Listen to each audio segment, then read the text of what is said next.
So, James Savundra, Tim Thornton with us this evening. So, Mikel Merino, give us some numbers. Deal agreed in principle now between Arsenal and Real Sociedad. We understand the total fee in the region of €38.5 million for the Spaniard, who's out of his contract at the end of the season. Initial fee, €33.5 million, further €5 million in performance-related add-ons. He's agreed a 4-year contract with the option of a further year as well. He's 28 years of age, and this transfer will be finalised subject to him passing a medical. It would be their second signing of this window after bringing Ricardo Calafiori earlier on, the defender. They're strengthening in midfield. This would be the 19th defensive goalkeeper or midfielder that Arsenal brought in under Mikel Arteta and Edu out of the 25 players they bought in that time. You can see Mikel Arteta trying to build that foundation for success. They look to go one step closer.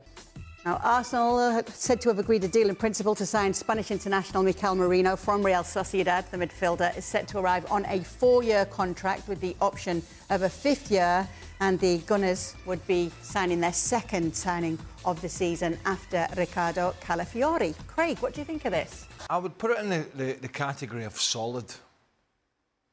He comes from a club, in recent years anyway, in Real Sociedad, where they play nice football, play some nice stuff.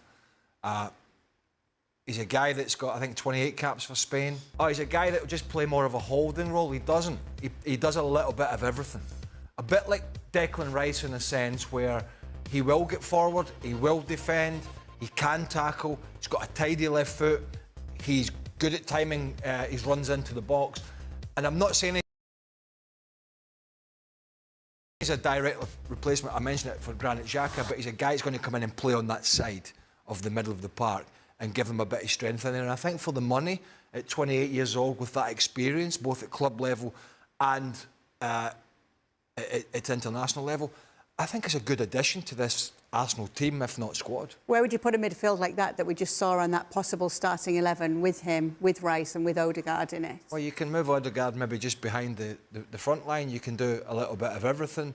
We've seen fullbacks come into midfield.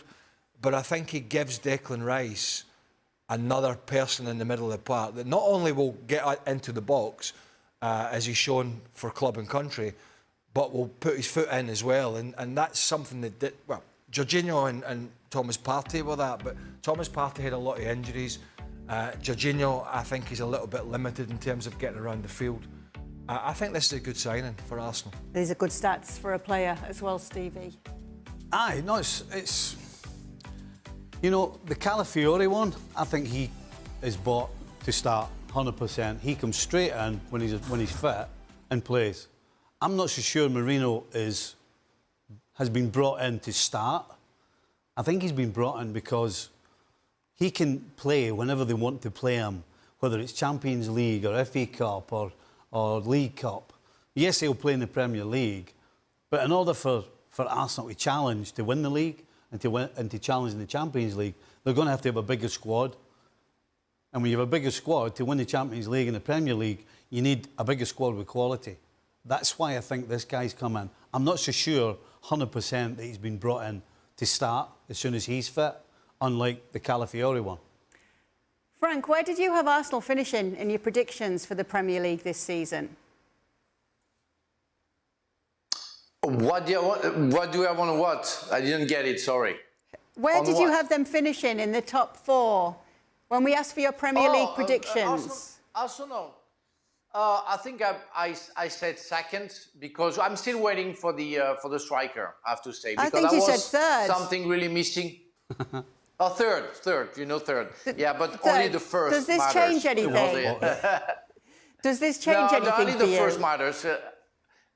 I would say a little bit because I really like Merino. I mean, I don't know how he's going to settle down to another football. Premier League is different than the La Liga, but I like the fact that he has the jersey of the dirty player, that he can go tackle, work hard in the middle of the park like Rice is, and after when he gets the ball, he's very good. He's very technical. He knows how to play with the ball. He's a clean player, effective, very influential in the game with the ball. So yeah, he can be the Xhaka. I mean, he's been named the Xhaka of the last 2 years, not the Xhaka on the first years. for sure. But yeah, he can be that guy in the middle of the park who can be a plus. But again, I still, unless they do like they did last weekend, some other can score. But I'm still convinced that they will miss that striker that they need. I just feel that Arsenal continue to improve, continue to get better. My one caveat is that I don't feel they've addressed their biggest need, which is for an out-and-out striker.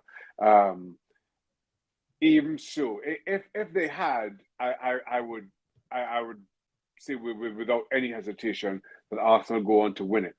It's with some hesitation that I think they just edge Manchester City, and that's more about City regressing than Arsenal, as I said, truly addressing their greatest need. Added to that, I will join the chorus, albeit very early chorus that we saw from Odegaard and Arteta around Bukayo Saka. The way he took his goal, had an assist to go with it. He has to have a big season if Arsenal are to go on and win the title. If this version of Arsenal, and again, I've expressed what they need most. We still have a few weeks left in the transfer window, but he has to have a big season, and it's been a very good start, albeit a one-game start. But as we established, it's never too early for us to get carried away on FC. Wow. You think a striker is the main need. Looks like Mikel Merino might go ahead. He wasn't in the Real Sociedad squad at the weekend because of the interest from Arsenal. We wait to see if that one will go ahead. But you spoke about a striker. And when you read and you hear on ESPN FC that Ivan Toney, Saudi Arabia, 1 year left on his deal, it might be for under 50 million. Is that, I mean, I doubt the money that Saudis pay, certainly in wages, I think they can blow any team in the world out the water. So is that what it's down to, or do you think Arsenal should be making a move for him or somebody else to fill that striking position? Listen, money aside, if Arsenal could, for me, I think the best striker out there who's available is Victor Osimhen. And I know he's got, by all reports, he's got sights set elsewhere. So okay, if he's not available, then absolutely yes. Ivan Toney, I think you go for him. I think that Arsenal desperately need that out-and-out striker. Now, again, Ivan Toney is already in London. I think it ticks a whole lot of boxes for both club and player. Can you compete with that money that Saudi Arabia may be offering? No, but I think you've got to stake your claim. Ivan Toney wants to keep himself in the reckoning, in and around the England squad. I think there's opportunity for him to make that move down the road. If I'm Arsenal, I am trying to do everything I can to convince him to come to North London as opposed to head out to the Middle East. I'll give you some other kind of Premier League news. Nottingham Forest potentially looking to sign Eddie Nketiah. They're close to agreeing a fee there. Newcastle, they've had 3 or 4 bids for Mark Gahey, none of them yet acceptable. Just because Joachim Andersen has left Palace or is in the verge of doing so to go to Fulham, that doesn't necessarily mean that Palace wouldn't sell another centre-back. Just got to feel for those that have got Dean Henderson in their fantasy Premier League team, because you'll have nobody in front of them. And the other one I thought was interesting, quick word on this before we get to the final segment today of the Would You Rather X or Y. Raheem Sterling, surplus to requirements now. His agents can put whatever statement they want out. What would be a good landing spot for Raheem Sterling? Staying in the UK or heading abroad? I can only see abroad, and I can only see the Middle East, Saudi Arabia or somewhere of the likes. Raheem Sterling is on an awful lot of money that nobody is going to pay. Well, nobody. Let me put it this way: the only club in Europe who would take Raheem Sterling now with the money that he's on is Chelsea.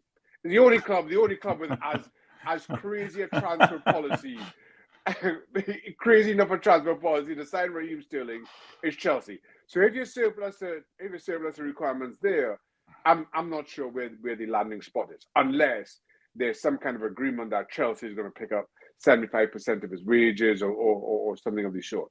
And even so, who takes that chance? And you can't see Raheem Sterling going out to the Championship or anything of the sort. I just don't see it. So for me, it's got to be the Middle East. They're the only ones who can afford him. And he's still a big enough name in the game. I think that he attracts interest from abroad. Arsenal have agreed a deal in principle to sign Mikel Merino from Real Sociedad, and those who have worked with him believe he will shine. Alfredo Sanchez, his former coach at Osasuna, tells Sky Sports, "We are talking about a top player. When I lose a duel, I am upset," yelled the furious Mikel Arteta at his players following an FA Cup loss to Nottingham Forest in 2022. The dressing room scene, captured in All or Nothing, has been circulating again amid Arsenal's interest in Mikel Merino. Arteta has of course succeeded in raising the side's competitive standards in the intervening years. But the qualities mentioned in that explosive dressing down at the City ground, commitment, focus, combativeness, remain his non-negotiables. And they are typified by Merino. The 28-year-old, a European Championship winner with Spain this summer, specializes in winning duels. In fact, last season with Real Sociedad, he won more of them than any other player in Europe's top 5 leagues. Nobody even got close to his total of 326.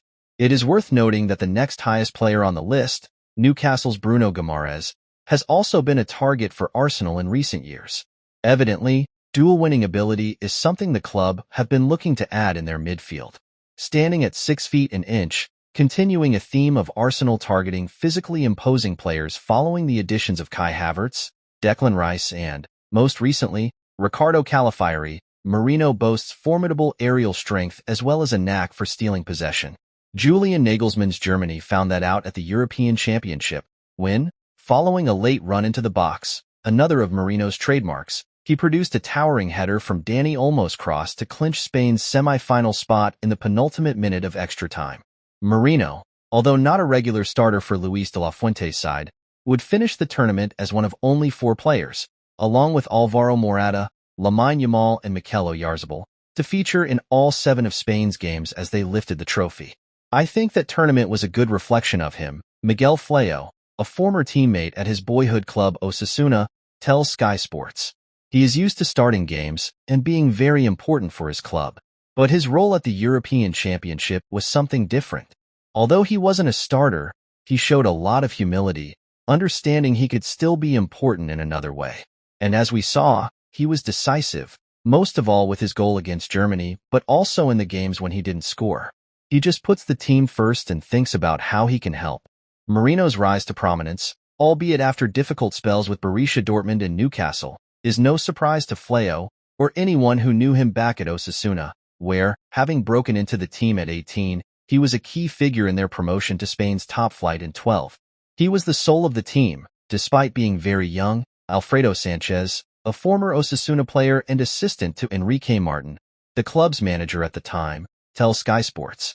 He had tremendous personality and, in football terms, what you see from him now is what he was then.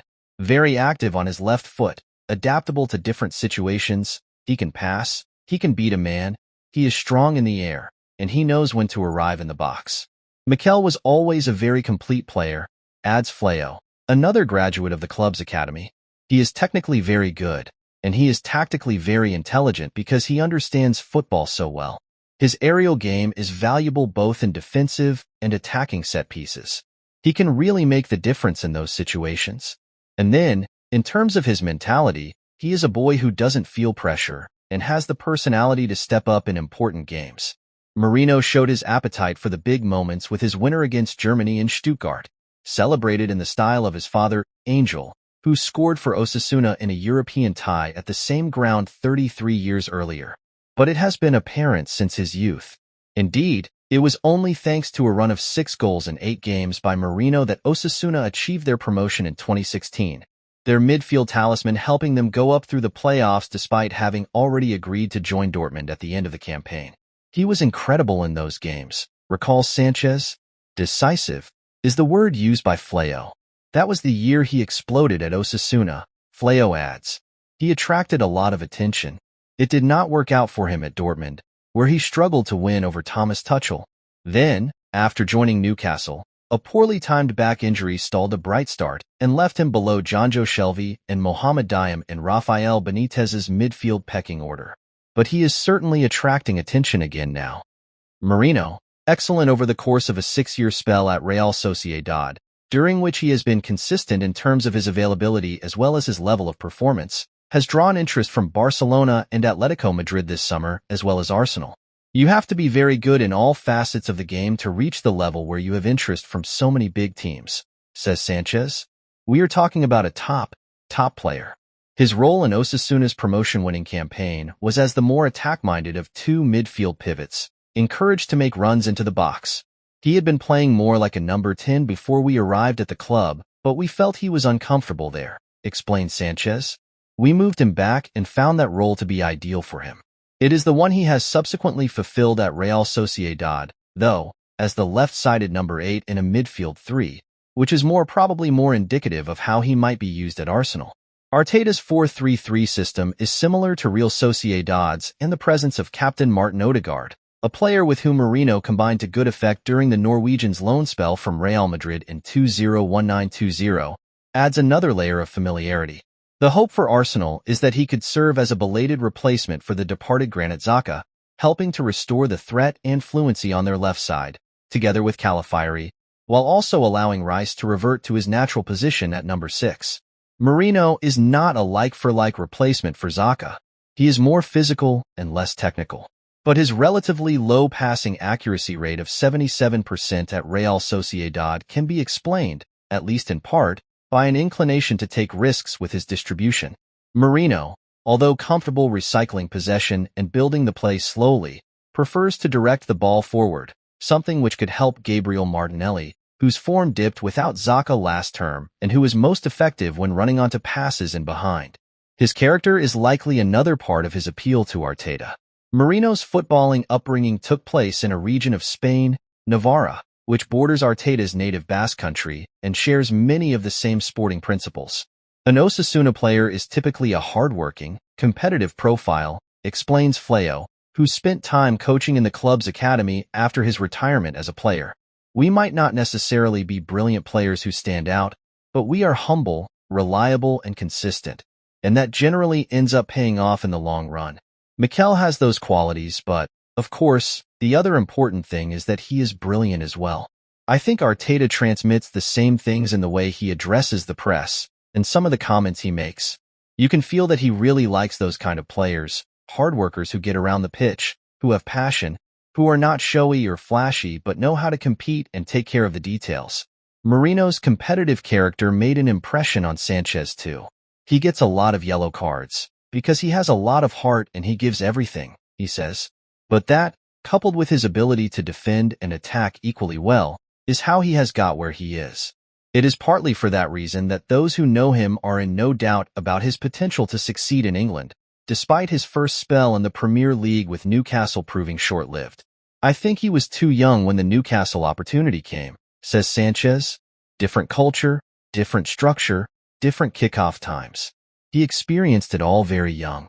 I see him now as being much better prepared. He has a lot more experience, a lot more games under his belt both at club level and internationally, and his body is stronger too. I could see him doing well anywhere, but I think he would be perfect for Arsenal, because of their system and their style, with a lot of possession and a lot of runs into the box. I think he would like that. And remember, we are talking about a top player who never hides. Arteta will have noted he is not one to shirk a duel either. After finishing as runners-up to Manchester City for a second successive season, expectations are high that Arsenal can end a 21-year drought for a Premier League title. Only once in Premier League history have a team finished as runners-up in 3 consecutive seasons, Arsenal doing so themselves between 1999 and 2001, with Manchester United winning the title on all 3 occasions. Mikel Arteta's men have run City close in the last 2 campaigns. Their 89-point tally in 2023-24 would have been enough to secure the title in 18 of the previous 32 Premier League seasons. Bettering last season's club record 29 league wins will be no easy feat. However, they have made a noticeable improvement season on season under Arteta. Arsenal have been overtaken in the final stages by Manchester City in each of the last 2 seasons. They relinquished an 8-point lead over the champions in 2022-23 and were top heading into the final week last season before City won their game in hand at Tottenham. A lack of depth has been cited as the key element as Arsenal stuttered on the home stretch. No team used fewer players than Arsenal's 25 last season, but that was the same as both Fulham and Manchester City. The stark difference between the top two was City's ability to rotate and remain fresh. They made the third most changes to their starting 11 in the Premier League in 2023-24, and only Crystal Palace made fewer than the Gunners. It's conceivable that 5 players could leave Emirates Stadium before the end of the transfer window, with Mikel Merino the only seemingly imminent arrival. Arteta has made a habit of signing versatile players in the last few windows despite currently being perceived as light on numbers. The majority of positions have healthy competition for places. Jurriën Timber and Takahiro Tomiyasu are capable deputies across the back line, and the majority of attackers are comfortable in various roles. 2 players who Arsenal have relied on, and don't have serious competition or cover, are Martin Odegaard and Bukayo Saka. They have a combined 90 Premier League goal involvements over the past 2 seasons, and have started 73 of a possible 78 league games in that period. By comparison, Manchester City have the luxury of rotating their key players. Bernardo Silva, Phil Foden, and Kevin De Bruyne have been crucial in the latter stages of the season, having played significantly less football than Arsenal's aforementioned duo.